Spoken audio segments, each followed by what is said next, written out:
to our podcast, Solve the Unsolved, where we're gonna solve the unsolved. Now you must be wondering what we're gonna do today. Before we start, we would like to give you a quick trigger warning containing violent actions. We're going to be talking about the infamous Frog Boys of South Korea. In the first segment, we're going to tell you how the case allegedly happened. And in the second segment, we're going to have our guests tell you their version of how they think the case went. Okay, exactly. Kak Jason, can you introduce the guests in the second segment? In the second segment, Tata, Reysha, and Catya will be joining us. Now, let's dive right into the first segment.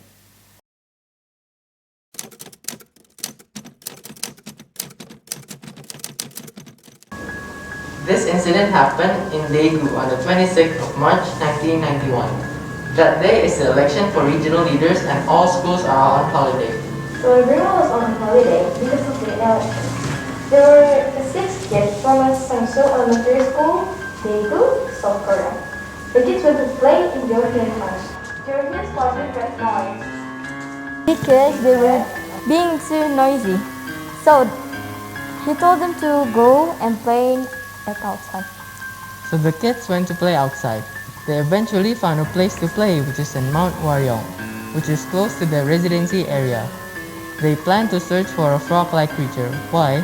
So the case name is Frog Boys, but the boys actually were searching for salamanders. But the people thought that they were searching for frogs. So that's why, back to the story. One of the boys said that he hadn't eaten yet. So he went back home and left his friends behind. So only 5 boys went to Mount Waryong. They were Uchel Won, age 13, Jo Hoyun, age 12, Kim Yong-yu, age 11, Park Chan-in, age 10, and Kim Jong-sik, age 9. They continued their journey while bringing a can and a wooden stick. They never came back. A few hours went by and the night fell. The parents started to worry, so they searched for the children. After 1.5 hours of searching, there was still no sign of the boys. They eventually reported the boys missing to the police. That day also happens to be the election day, as we told you earlier. Most of the police were guarding the voting place, but there were a few officers who looked for the boys. They also asked the people who lived there. They said that they didn't see the boys at all. Luckily, there was one boy, the name is Hang Seung-hun. Him and his friend were also searching for the salamanders. He got lost and ended up in the graveyard in the Mount Waryong. He said that he heard 2 screams within 10-second interval at around 11:30 a.m. The news spread like a wildfire. The president at that time, the name is Roh Tae-woo, heard about this case. He immediately ordered the police and military to do a nationwide search for the boys. Unfortunately, they didn't find a single trace of the boys. Time went by and the parents were heartbroken. Not a single trace was found until 11 years later. 11 years later, there was an old lady who went to a court in Mount Waryong. The old lady felt something unusual, something weird, and something unusual. So she reported to the police station. The police went to inspect the place. Guess what they found? The police found the infamous frogboy. The police community opened the case and investigated further, but they dismissed it and concluded that the boys froze to death. The old lady said that was impossible. True, it was actually impossible. First of all, the mountain is close to a residency area. Second, the mountain isn't that big and has a lot of cliffs. Lastly, the boys played near their houses, while the remains were found on the other side of the mountain. Exactly, Jason. That's the story of the Frog Boys. This is the end of the first segment. Here's Mystic by Gideon.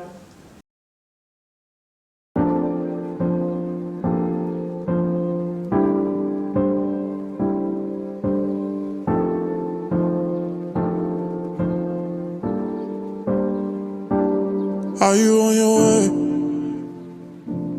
Are you coming soon to me? No parking in LA, so I'ma send a Uber to your place. Is my secret safe? Safe with just you and me. we can leave a trace. This is my favorite mistake. Oh, look in my eyes. Can you find the lies? Do you feel alive? Look in my eyes. Do you mind the lies? Do you feel alive?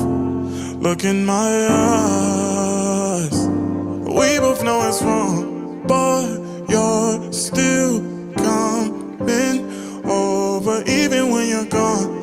The feeling just grows stronger. She'll leave it alone, but you're still getting closer. We both know it's wrong, can't keep this for long. All that's going on, I put it in a song.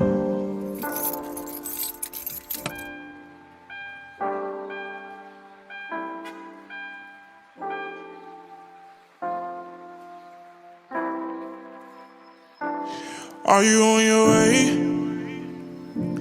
Are you coming soon to me? I'm getting impatient. Oh, look at what you do to me. Our secret's safe, so you're my favorite mistake. That's why we gotta keep it on the low. Girl at home, but she don't need to know what's going on. It won't be on for long. Oh, look in my eyes. Can you find the lies? Do you feel alive? Look in my eyes. Do you mind the lies? Do you feel alive? Look in my eyes. We both know it's wrong, but you're still coming over even when you're gone. The feeling just grows strong. You leave it alone, but you're still getting closer. We both know it's wrong, can't keep this for long. All that's going on, I put it in a song.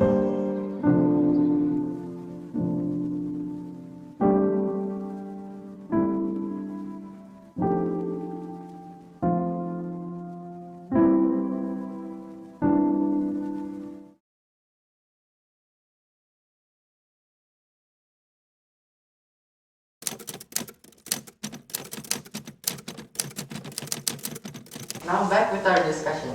In the second segment, we're gonna ask our guests about how they think the case went. Exactly. Now we are going to invite our special guests. Please welcome Catya, Reysha, and Tata. Welcome once again.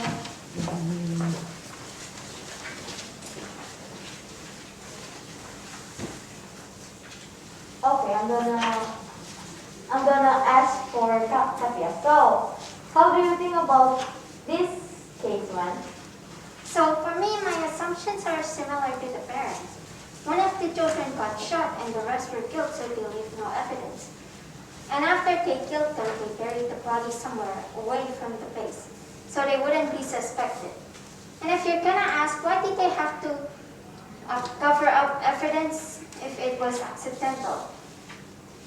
If I had a child and my child got killed by the military, I would file a lawsuit and sue them. I'm pretty sure that's what the military expected, so they buried the bodies. Also, if I accidentally killed someone, I had the evidence, so I wouldn't be expected. Alright, that makes very much sense, Catya. What about you, Reysha? I think what happened was when they were searching for the salamander eggs, someone went up to them and asked them what they were doing without parental supervision. The person might have asked them if they could help, and the boys probably said yes to the offer. According to me, the person might have told them to get to their car, but the boys declined because they were too scared. Then the person forced them to go in by hitting them with something.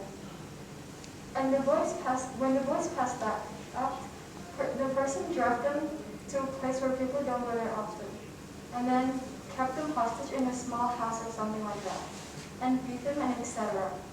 for a few weeks and then killed him by a gun. That's an interesting thought. Tata, what about you? What are your thoughts on the case?